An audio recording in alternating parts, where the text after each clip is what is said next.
এই মুহূর্তে রাজধানী এবং রাজধানীর বাইরের আইনশৃঙ্খলা পরিস্থিতির খবর জানবো। আমাদের সাথে আমাদের সহকর্মীরা যুক্ত হচ্ছেন।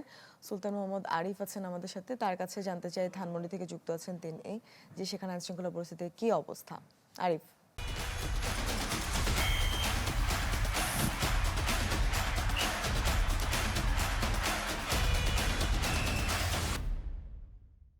মূর্ছনা আজকে কার্যক্রম নিষিদ্ধ যে আওয়ামী লীগ, সেই আওয়ামী লীগের প্রতিষ্ঠাবার্ষিকী, বলা যায় ৭৭তম প্রতিষ্ঠাবার্ষিকীকে ঘিরে বেশ কয়েকদিন ধরে তারা বিক্ষিপ্ত অর্থাৎ জটিকা মিছিল করার চেষ্টা করেছে এবং বহু জায়গায় তারা করেছেও বটে।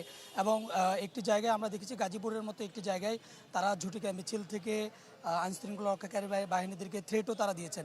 এরই প্রেক্ষিতে আজকের দিনকে কেন্দ্র করে আইনশৃঙ্খলা রক্ষাকারী বাহিনীর সদস্যরা শক্ত অবস্থান নিয়েছেন। বিশেষ করে পুরো ঢাকাতেই 18,000 পুলিশ মোতায়েন করা হয়েছে, সেই তথ্য আমাদের কাছে আছে।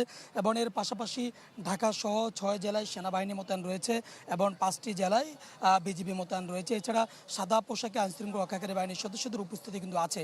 সেই সুবাদে আমরা সকাল থেকে দেখেছি ধানমন্ডি 32-এর এই এলাকা কেন্দ্রিক বিভিন্ন পয়েন্টে আইনশৃঙ্খলা রক্ষাকারী বাহিনীর সদস্যদের তৎপরতা রয়েছে, উপস্থিতি রয়েছে এবং তাদের কড়া নজরদারি আছে এবং টহল আছে। এবং শুধু ধানমন্ডি 32 নয়, পুরো রাজধানীতেই মূলত প্রত্যেকটি মোড়ে মোড়ে বিশেষ করে যে সমস্ত বিশেষ স্থাপনাগুলো রয়েছে, বিশেষ অবস্থানগুলো রয়েছে, বিশেষ জায়গাগুলো রয়েছে, সেগুলোতে কিন্তু আইনশৃঙ্খলা রক্ষাকারী বাহিনীর সদস্যদের উপস্থিতি কিন্তু বাড়ানো হয়েছে। র্যাব, পুলিশ, বিজিবি এদের টহল কিন্তু অব্যাহত আছে।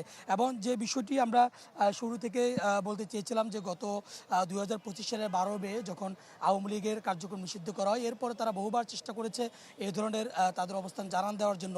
এবার যখনই তারা শক্ত অবস্থানে এটি জানান দেওয়ার চেষ্টা করছে, তখন আইনশৃঙ্খলা পরিস্থিতিও কিন্তু শক্ত অবস্থানে গিয়েছে। বর্তমানে পরিস্থিতি সকাল থেকে এখন পর্যন্ত রাজধানীর কোথাও কার্যক্রম নিষিদ্ধ আওয়ামী লীগের কোনো মিছিল আপনাকে ধন্যবাদ।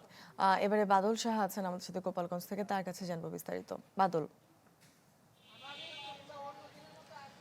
মূর্ছনা, কার্যক্রম নিষিদ্ধ আওয়ামী লীগের প্রতিষ্ঠাবার্ষিকী উপলক্ষে গোপালগঞ্জে কিন্তু ব্যাপক নিরাপত্তা ব্যবস্থা নেওয়া হয়েছে।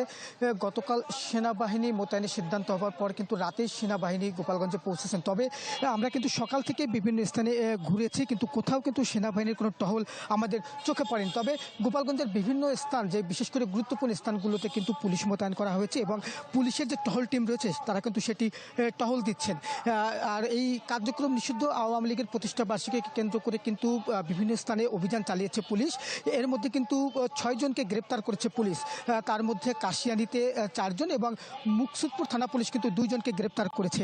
আমরা কথা বলেছি গোপালগঞ্জের জেলা প্রশাসক মোহাম্মদ আরিফুজ্জামানের সাথে। তিনি আমাদেরকে জানিয়েছেন যে এই মুহূর্তে কিন্তু গোপালগঞ্জের আইনশৃঙ্খলা পরিস্থিতি স্বাভাবিক রয়েছে এবং কেউ যদি আইনশৃঙ্খলা পরিস্থিতির অবনতি ঘটাতে চান তবে সেক্ষেত্রে কিন্তু কঠোর আইনি যে ব্যবস্থা সেটি তারা নেবেন। এবং তিনি জানিয়েছেন যে এবং এই ক্ষেত্রে সেনাবাহিনী যা যা করার দরকার সেনাবাহিনী সেটি করবেন এবং সেনাবাহিনী কিন্তু তৎপর রয়েছেন বলেও কিন্তু আমাদেরকে জানিয়েছেন। তবে আমরা কিন্তু এখন পর্যন্ত এই কার্যক্রম নিষিদ্ধ আওয়ামী লীগে এবং নিষিদ্ধ ঘোষিত ছাত্রলীগের নেতাকর্মীদের কিন্তু কোথাও কোনো জায়গায় কিন্তু মিছিল করার কোনো সংবাদ পাইনি।